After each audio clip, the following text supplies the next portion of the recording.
Walk into any truck dealership in 2026 and you'll see something that should be impossible. Brand new pickups sitting in massive rows, price tags slashed by $10,000, and they're still not selling.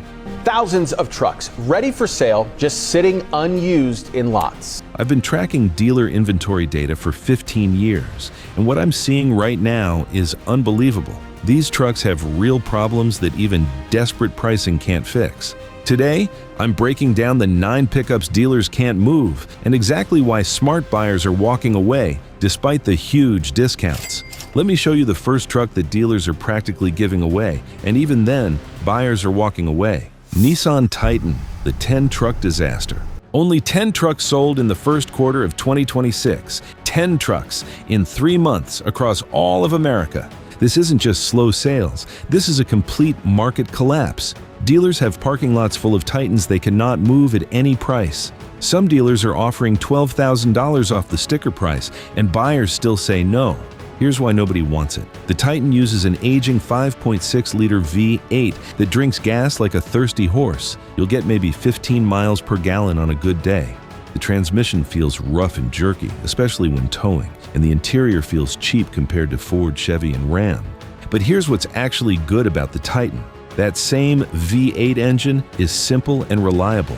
No turbo to brake, no cylinder deactivation to cause problems. It's basic truck engineering that will run for 200,000 miles if you take care of it. If you find a Titan with those big discounts, it might be worth it if you need a simple work truck. Just know you'll lose money fast when you try to sell it. The next truck on this list was supposed to be Ford's electric revolution.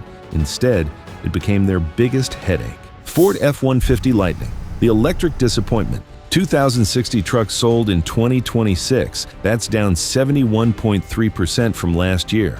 Ford thought electric trucks would be the future. They spent billions developing the Lightning.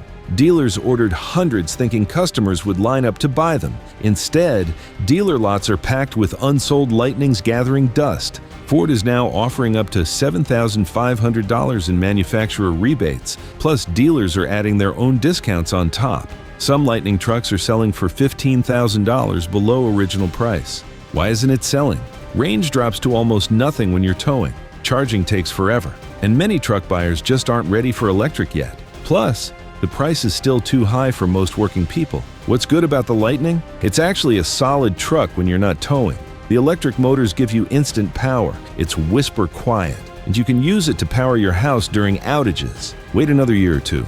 Prices will drop even more as Ford gets desperate to move these trucks, and the charging network will get better. But if you think electric trucks are bad, wait until you see what's happening with the Chevy and GMC versions. The GM electric twins, Silverado and Sierra EV. 1,406 Silverado EVs sold and only 1,288 Sierras sold in 2026. General Motors thought they could beat Ford in the electric truck race. They were wrong, dead wrong. These trucks are sitting on dealer lots for months. GM is quietly offering huge cash rebates to dealers to help move them. Some dealers are marking them down $10,000 to $15,000 just to get them off their lots. The problem is price. A loaded Silverado EV can cost $90,000. That's luxury car money for a work truck. And just like the Ford, the range disappears when you hook up a trailer. But here's what GM did right. The trucks are well built. The interior is nicer than Ford's, and the ride quality is excellent for a truck this size. These will be great used truck deals in 2 years when the prices crash even more. Let someone else take the big depreciation hit. Now let me tell you about a truck that's not even American, but it's failing just as badly. Hyundai Santa Cruz, the identity crisis. 4,544 trucks sold in Q1 2026, down 32% from last year. Hyundai wanted to make a lifestyle truck for young buyers. Instead, they made something that doesn't know what it wants to be. It's not big enough for real truck work, but it costs more than better trucks. Dealers are offering $2,000 to $4,000 off these trucks, but buyers are choosing the Ford Maverick instead. The Maverick is cheaper, gets better gas mileage, and Ford has a better reputation for trucks. The Santa Cruz has a tiny bed that can't fit much. The ride is too soft for work, and Hyundai dealers don't understand truck buyers like Ford dealers do. What's good about it? It rides smooth like a car. It's reliable like most Hyundai vehicles, and it gets decent gas mileage for a truck. Skip it unless you just want something that looks like a truck but drives like a car. There are better choices for the money. Speaking of trucks nobody talks about, there's one that's so forgettable, most people don't even know it exists.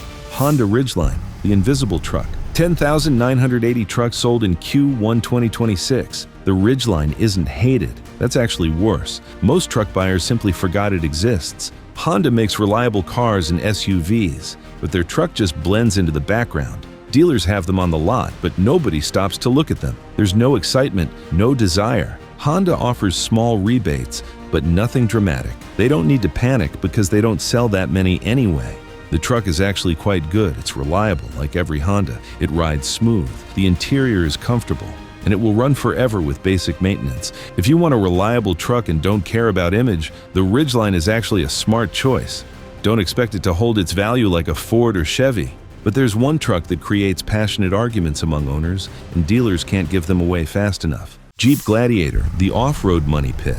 10,087 trucks sold in Q1 2026, down from 12,057 last year. Jeep thought truck buyers would pay extra for Wrangler capability with a truck bed. They were partly right and mostly wrong.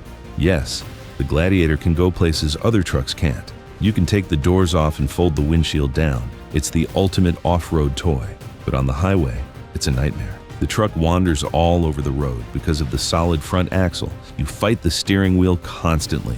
And when things break, Jeep parts cost more than Ford or Chevy. Dealers are offering $6,000 to $10,000 off these trucks in periodic sales. They move some, but not enough. My mechanic's advice? Only buy one if you really need maximum off-road ability. For highway driving, choose something else and budget extra for repairs. The next two trucks represent the biggest disappointments in the entire truck market. Tesla Cybertruck, the stainless steel science project. Around 5,000 sold in Q1 2026, far below the hype expectations. Tesla promised a revolution. Dealers got a stainless steel nightmare that nobody knows how to service. The Cybertruck looks like nothing else on the road. It gets attention everywhere. The technology inside is impressive, and the acceleration will pin you to your seat. But it's not really a truck for truck work. The stainless steel shows every fingerprint and scratch. Parts are impossible to find. Service appointments take months to get. Tesla doesn't offer traditional rebates, but the resale market is already pricing these trucks lower than original buyers paid. This is a tech toy, not a work truck. If you want attention and don't mind being a test driver for new technology, go ahead.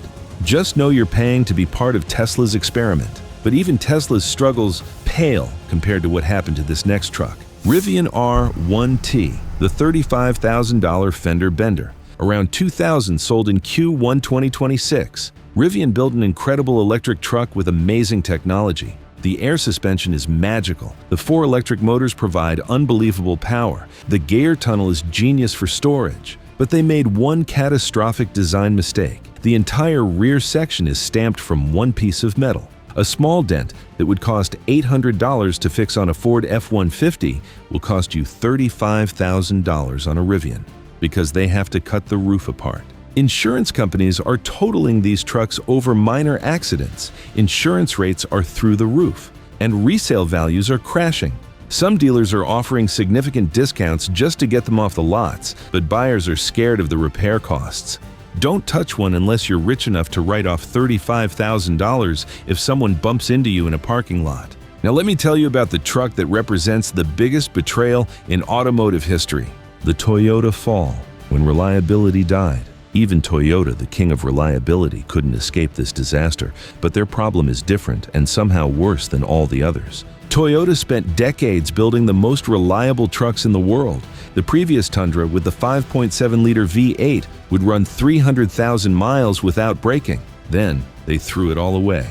The new Tundra uses a complicated twin-turbo V6 that has been an unmitigated disaster. Toyota had to recall over 100,000 trucks because engines were seizing while people drove down the highway. The crown has been completely lost. Dealers have Tundras sitting for months waiting for replacement engines. Owners are making $1,200 monthly payments on trucks sitting broken in service bays.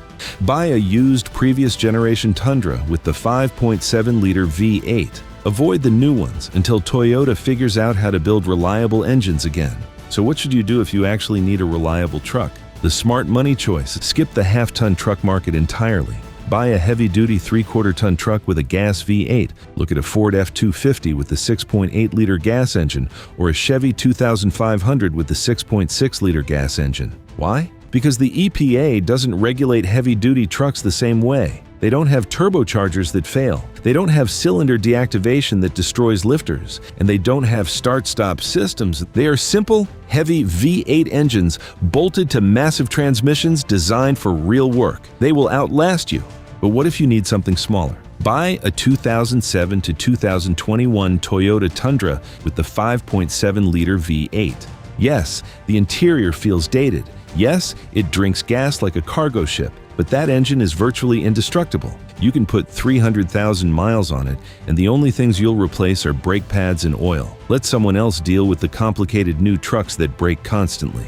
Here's the bottom line. Why dealers can't give these away? These 9 trucks represent everything wrong with modern truck manufacturing. Manufacturers chase technology, efficiency, and profits instead of building trucks that work. The result? Trucks that cost $70,000 and break at 50,000 miles, electric trucks that can't tow, and complicated engines that destroy themselves. Even with $10,000 discounts, buyers are smart enough to walk away. My final advice? Buy simple, buy proven, and let other people waste their money on complicated trucks that spend more time in the service bay than on the job site. The trucks sitting unsold on dealer lots today will be tomorrow's expensive repair nightmares. You've been warned. Now you know why dealers are desperate to dump these trucks with massive discounts. But here's what they're not telling you about why no one wants them. Because there's a specific type of engine failure that's making these trucks toxic to buyers, and it's happening to turbocharged engines across multiple manufacturers at catastrophic rates. So check out this video where I expose exactly which turbo engines are dying, why dealers know they're ticking time bombs, and how you can spot the warning signs before you become their next victim.